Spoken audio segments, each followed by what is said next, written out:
সুবাতাস বইছে বাতাসে। রঙিন উৎসবে মেতে উঠেছে বাঙালি। ফুলের স্নিগ্ধতা, কোকিলের কলকাকলির সাথে ভালোবাসা দিবসের আমেজ। বিভিন্ন জেলায় বরণ করে নেওয়া হয়েছে ঋতুরাজকে। তবে নির্বাচনের রেশ থাকা এবার অনেক স্থানে আয়োজন কিছুটা কম। রেইনবো অলরাউন্ডার এক্সটেরিয়র পে বাড়ির বাহিরের দেয়ালের সুরক্ষা নিয়ে থাকুন নিশ্চিন্ত। সাথে পাচ্ছেন 10 বছরের ওয়ারেন্টি। রে ভাই ফাগুন লেগেছে বনে বনে, ডালে ডালে ফুলে ফলে পাতায় পাতায় রে। শিমুলের রক্তিম বর্ণ সাক্ষী দিচ্ছে বসন্ত এসে গেছে। শীতের জড়তা কাটিয়ে রং ফিরে পেয়েছে প্রকৃতি। শুধু নতুন পত্রপল্লবে নয়, বসন্তের উচ্ছ্বাস ছড়িয়ে পড়েছে আকাশে বাতাসে। আড়ালে আড়ালে কোনে কোনে, ওরে ভাই ফাগুন লেগেছে বনে বনে।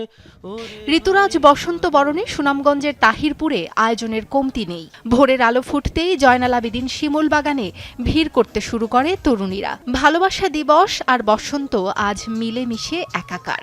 জেলা প্রশাসন ও জেলা শিল্পকলা একাডেমির উদ্যোগে দিনভর সাংস্কৃতিক আয়োজন হয়। ছিল ঐতিহ্যবাহী বাউল গান ও ধামাইলের আসর।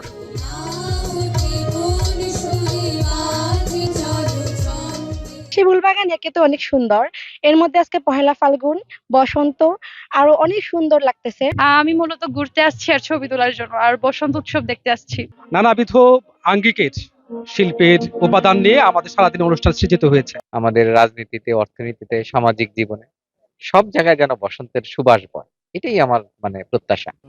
নেত্রকোনা শহরের পাবলিক লাইব্রেরি চত্বরের বকুলতলায় হয় বসন্ত বরণ উৎসব। বর্ণাঢ্য শোভাযাত্রা শেষে জেলা উদীচী গোষ্ঠীর পরিবেশনায় হয় বসন্ত বন্দনা।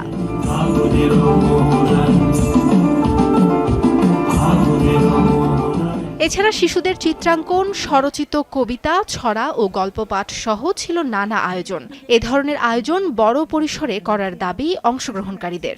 আজকে বসন্ত এবং ভালোবাসা এসে গেছে আমাদের মাঝে, সুতরাং আনন্দ আনন্দ আনন্দ, এছাড়া আর কিচ্ছু নয়। সকলের জন্য ভালোবাসা, সবার মিলে একটা প্রচেষ্টারই আজকের এই সুন্দর একটা ফলাফল, খুবই ভালো লাগছে।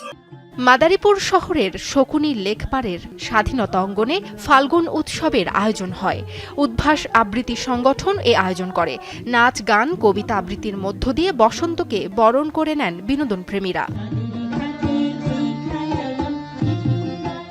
বসন্ত আর ভালোবাসা দিবসে প্রিয়জনকে ফুল উপহার দিচ্ছেন অনেকেই। গোপালগঞ্জে ব্যস্ত সময় কাটাচ্ছেন ফুল ব্যবসায়ীরা। ভালোবাসার এ দিবস বিশ্বব্যাপী, সাথে বসন্ত উৎসবে রঙিন হয়ে উঠেছে বাঙালিরা। সাবরিনা লিজা, যমুনা নিউজ।